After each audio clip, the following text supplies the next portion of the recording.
Benji Cole, son of Al Cole from CBS Radio and host of the syndicated talk show, People of Distinction. The talk that gives you an in-depth view of some of the most dynamic, intelligent, and successful people on the planet. Run to our website, alcoleenterprises.com for more info. Email me through benji@alcoleenterprises.com if you'd like to get involved with what we have going. And as always, please continue to like and follow our broadcasts. People of Distinction is internationally syndicated solely due to the love and support that you all continue to give. We're available across all major distributors, and as long as you keep following, we're going to continue to put out the content. Now sit back and strap in, because on the line with us today, we have the impressive Rodolfo Rudy Blanco. And we're going to be discussing his amazing memoir, Mapping the Road to Your Destiny. It's available for purchase through Amazon, Barnes & Noble, and a whole host of other places. Type it into a search bar and be greeted with all of it. And before we go any further, I want to take this opportunity and quickly point out the fact that Rodolfo was brought to us by one of the best publishing firms in the business, City of Books. So for my writers out there who have gone through their process, creating their masterpiece, and now you find yourself in a precarious position, right? Because you developed the book, but you need help moving it. Well, contact one of the best movers in the business in City of Books, because this is exactly what they specialize in. Head on over to cityofbooks.com and gather all the ways that their fantastic team is going to help you do just that. And people, it is an absolute pleasure to have Rodolfo here on the line. His memoir, man, it is something inspirational. It is something that is going to be a magnificent resource for you to add to your shelf, and far greater than just an entertaining read. You see, at 29, listen, he was a broke dreamer with no resources. Just an audacious prayer and a 10-year deadline for God to deliver. Well, against all odds, he went from a poor kid in Costa Rica to the president of his own company, only to face even greater tests thereafter. You see, building the business with no money was just the beginning. Mapping the Road to Your Destiny isn't just another success story. It is a divine blueprint for churning impossible visions into reality. Today, we're going to sit down with this man to uncover the hidden churns, the miracles, and the hard-won lessons behind his unbelievable journey. Get ready, because this book and this conversation might just rewrite what you believe is possible for your own life. Sit back and strap in. Rodolfo, first and foremost, man, welcome to People of Distinction, and thank you very much for being a guest. How are you doing today, sir? Good. Thank you, Ben. Thank you for having me. Absolutely, Rodolfo. Listen, it's a true pleasure, man. I think what you've been able to manifest in your own life is pretty remarkable, but also comprising it in this book is going to offer a lot of wisdom for your readers. So listen, man, we're looking forward to this discussion. Let's start off by learning a little bit more about the book. I know it's a memoir, so it's going to talk about your background and your journey as well. So we're going to combine it all into one question. Tell us more about your book, Mapping the Road to Your Destiny. Well, Ben, it's my testimony of where God has brought me, and I wanted to share that with people that maybe find themselves in the same place where I found myself. Mm-hmm. And yeah, I can't be the only one searching and wanting to create something new and wanting to have his own business. And right. I have it today. And it's just amazing to see that when you bring God into the mix, it is so much fun. It is so much fun, and it's just an exciting journey. Rodolfo, thank you very much for that, man. Listen, I'll be the first to attest, and I know my listening audience is going to agree as well. Like you said, you are not the only one. I know you're not, because I was also very similar to you in terms of not only wanting to be an entrepreneur, wanting to have my own business, be my own boss, but also want something more out of life than what was initially presented. So that is something that I think is really going to formulate a bridge with so many listeners and also readers. But another thing that is also very relatable is moments of uncertainty, right? In moments of doubt. I think that's normal. That is within the human spirit, man. Whatever obstacle you're battling against. That is something that naturally arises. Your deal with God was a pivotal moment. Well, I'm curious to know, Rodolfo, did you ever doubt that it would work? And if so, how did you handle and work through those moments of uncertainty? Yes, definitely. I went through a lot of moments when I thought this was never going to happen. I'm from Costa Rica, grew up down there, and I met my wife when she was 17. She wanted to learn Spanish, so she ended up in Costa Rica. I ended up meeting her, and and I volunteered to teach her Spanish. So 5 years later, we got married, and we've been married 44 years now, and we have 7 kids. And looking back, now I also have my own business. We employ close to 200 people, provide services in the transportation field. And I look back and what I'm doing today is exactly my dream, exactly what I wanted to do. And of course, that didn't happen overnight. Right. From the early age, as early as I can remember, I dreamed of having my own business. I thought that was a great thing to do. And I tried many things. I tried to do, I learned to make cakes at one point in time, and everybody would like my cake. So I thought, well, I'm just going to create a cake empire. And but that didn't go well because we just didn't have the equipment and the money to build that. Yeah. I tried to build also like an alarm systems, and from all the knowledge that I got when I got my graduate degree in Oregon State, and but again, you just need capital. You just need things to make things work, and so I tried many things, and that many times it just didn't work out.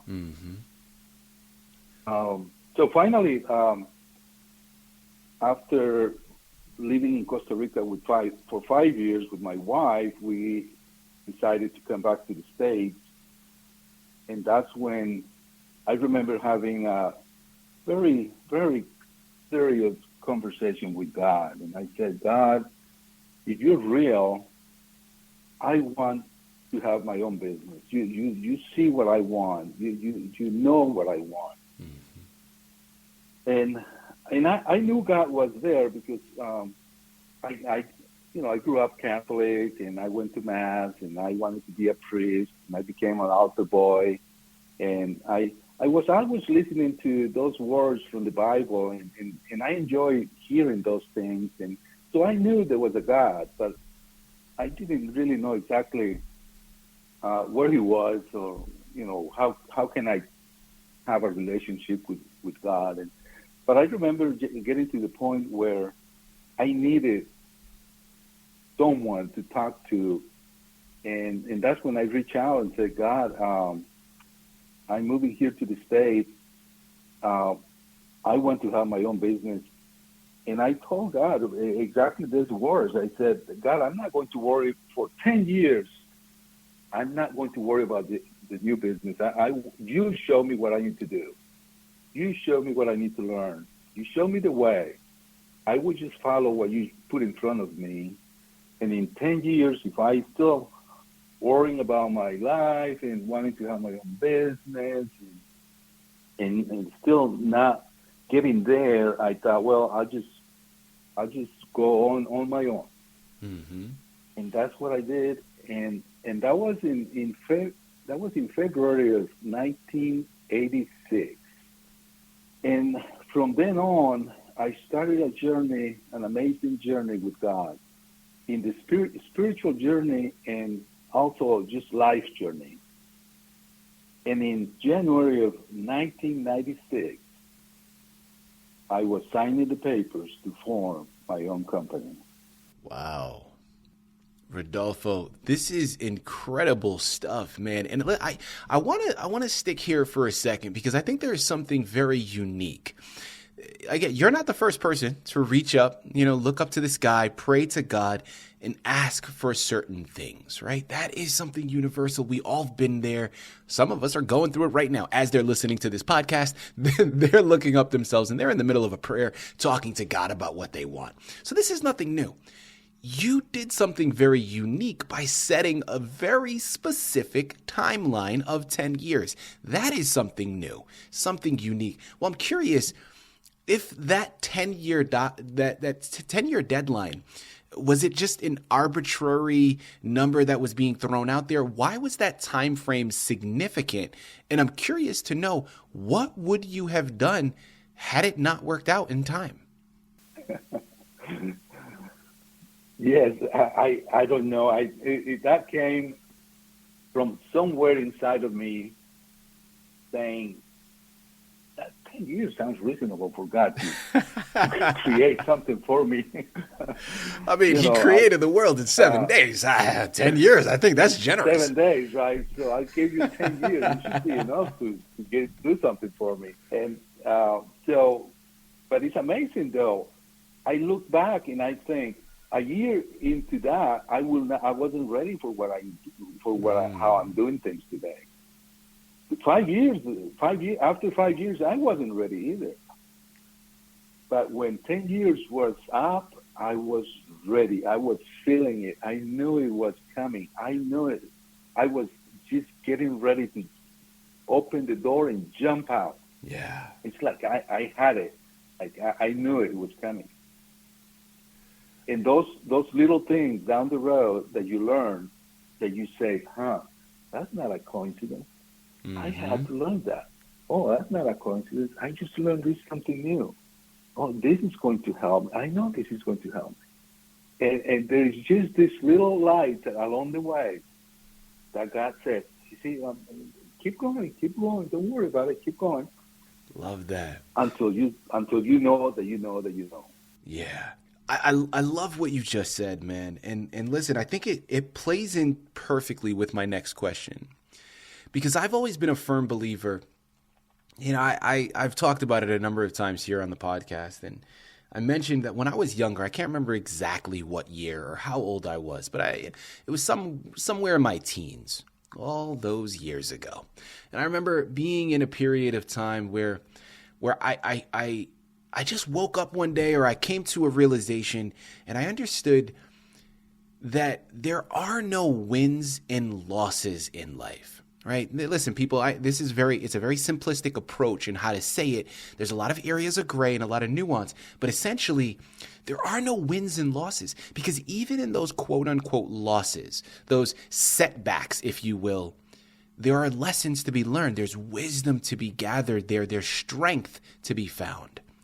And at a very early age, I recognized that. And it was a way of, I believe as it started, it was kind of a way of protecting myself to whenever I was coming across, or I would stumble, I'd hit a pothole or something in the road of life, as a way of not completely, and again, this is when I was a teenager, man, we're a little hormonal and we're angst, right? So rather than just getting furious and being so down or whatever about the situation that was occurring, I was like, okay, well, let me shift my perception. What can I learn from this?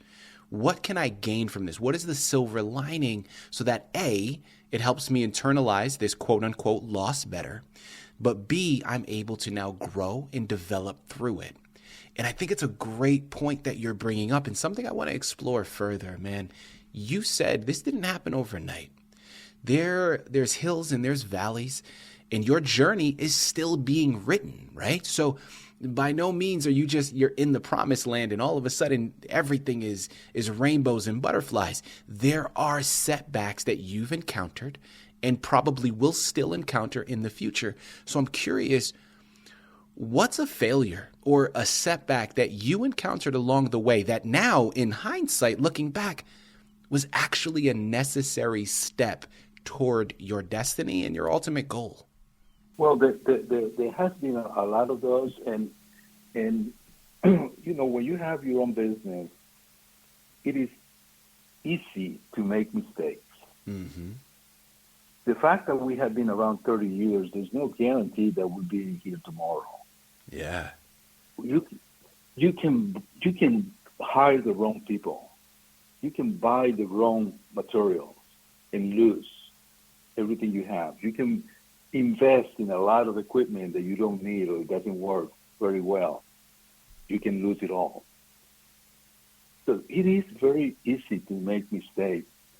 And I had to learn during those 10 years, God really taught me a lot of things, but I'll say that I learned three things that are the secret of my success.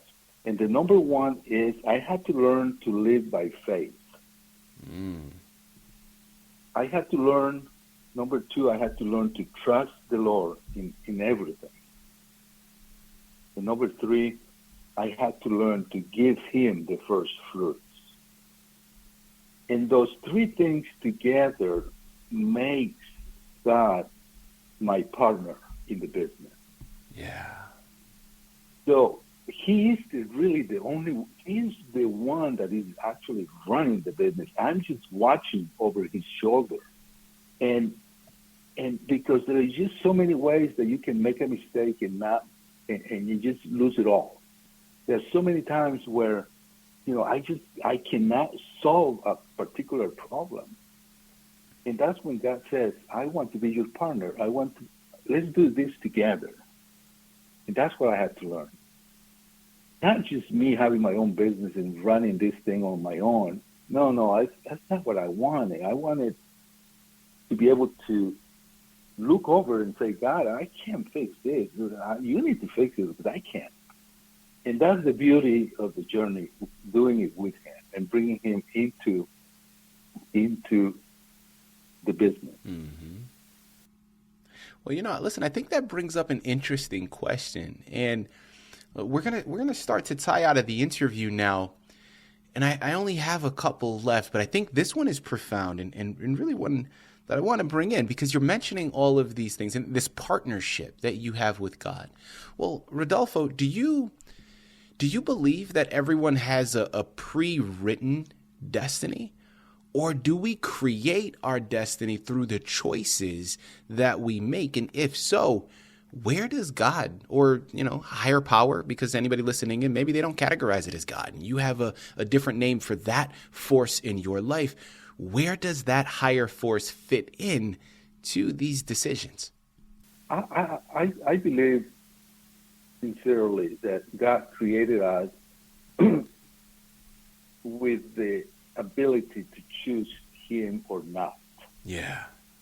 And of course his desire is for us to choose him. But if he created us with a predestined circuit inside of our brains that says, I have to love God, I have to follow him, I have to, just without any own decision, it would not be good. It's like we are created by God in his image. So we are also creators. And we don't want to create a robot that comes in and tells me that he loves me just because I designed it that way. No, he created us to choose him. And that's when we see him. When we choose him, no matter what, in faith. Faith is a big part of this. You can't just wait until he shows up with white robes to say, oh, okay, maybe he's real. Yeah. No, that's not how it works. Well, I mean, yeah, that's the premise of faith, right? I mean, just because you can't see it doesn't mean it isn't there. That requires that faith to be able to really strengthen and move forward. And listen, like I said, I believe that, but it was just an interesting point that in terms of your last answer that you brought up, and I know people were thinking about that, which is why I wanted to approach it, but thank you very much. My final question here for you, Rodolfo. Listen, man, you've acquired so much wisdom over the years, but if you had an opportunity to hop in a time machine and you could go back and you could talk to that 29-year-old self just before making this deal with God, what would be an encouragement that you would offer him at that time? Just jump in. Close your eyes and jump in. Mm-hmm. And that's when you see things happening, because you're not waiting for everything to be nice and clear and done for you to move. Yeah. Jump in. Rodolfo, I think that's a great point, man. And listen, people, the conversation can continue. Trust me in that. I know that there are a lot of other things that we could discuss. You know where you go. The book is a magnificent journey, but please believe it is solely the precipice. You are all at the beginning of your journey right now, and this book is the starting line. You know where to go. Pick up your copies today. Rodolfo, this has been a true pleasure, man. A true delight. I really do mean that. Wonderfully gratifying. Thank you once again for being a guest on People of Distinction. Thank you, Ben.